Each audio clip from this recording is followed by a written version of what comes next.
السلام عليكم ورحمة الله وبركاته. አሁንም ተመልሼ መጥቻለሁ አለ ወደ ቤተሰቦቼ እንዴት ናችሁ? ሰላም ናችሁ? አገኘኝ አልሐምዱሊላህ ሰላም ነው። ዛሬ ደግሞ የመጣሁበት ወይንም በዚህ ቪዲዮ የመጣሁበት ምክንያት ዋነኛው ነገር አሁንም አዳዲሶቹ ይመለከታል። መጀመሪያ ስንመጣ እንደናበራለን ብዙ ስራዎች ምናምን አላወቅንም ወይ እነሱን አላስደሰትናት ወይ ምናምን ለማለት ድሮ የኔ ተውት። ግን ለሶስት ፊደላት ብቻ የማልፈነቅለው ድንጋይ አልነበረም። ለምን ለሷ ሻጥራ ወይንም በአማርኛ ጎበዝ ለመባል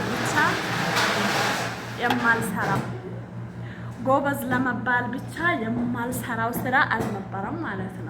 ስለዚህ እናንተ ያን ነገር መስራት አይጠበቅባችሁም። ዋናው ነገር እሷ በአቅማችሁ ያሳየቻችሁን ስራ በአግባቡ መስራት፣ ምግባችሁን በአግባቡ መብላት፣ ውሃ ተቀምጣችሁ መጠጣት። ለምሳሌ ብዙ ጊዜ ስራዎች ደርሰዋል ምናምን ከማለት ቁማችሁ እንዳጠጡ ተቀምጣችሁ ውሃ በአግባቡ መጠጣት፣ እንቅልፋችሁ ደግሞ በትክክል መተኛት። ለምሳሌ ዛሬ እኛ ስልኩን የጎረጎር ምን ያረግን የእንቅልፍ ጊዜ ወስደነው ሚነጋብን ጊዜ ራሱ ይበዛል ማለት ነው። ስለዚህ ያንን ስራ በአግባቡ ሰርታችሁ ጤነኛ ለመሆን ሞክሩ ማለት ነው። ጥንቃቄ ነገር ምላችሁ ደግሞ ምንድነው ለአረቦቹ የማይሆን ስራ አለማስለመድ።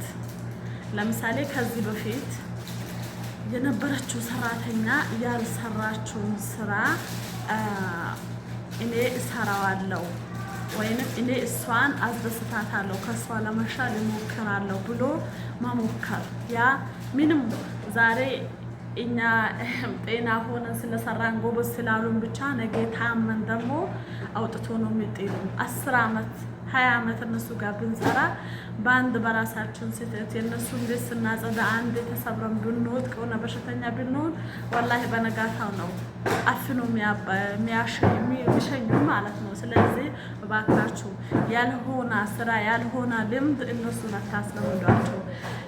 በመጀመሪያ ደረጃ ትላልቅ የሆኑ እቃዎች አለማንሳት እና ፈርሻ ምናምን ከዚህ በፊት ሰራተኛው የማሰራው ነገር ለምሳሌ አሁንም ዱላብ የኩሽናው ዱላብ ላዩ ብዙ ቤት አይጸደም፣ የኛ ቤትም አይጸደም። ከላዩ ብዙ እቃዎች ምናምን አለማብራት ነው፣ አምፖሎቹ ከታች ስላሉ ማለት ነው። ስለዚህ ከላዩ ተጸድቶ አያውቅም። እናንተም ከሌላ ቦታ አይተናል ብላችሁ መታችሁ ብቻ እኛም ግዴታ መጽዳት አለበት ብላችሁ እንዳታስቡት፣ ከዚህ በፊት የማይጸዳ ከሆነ ማለት ነው።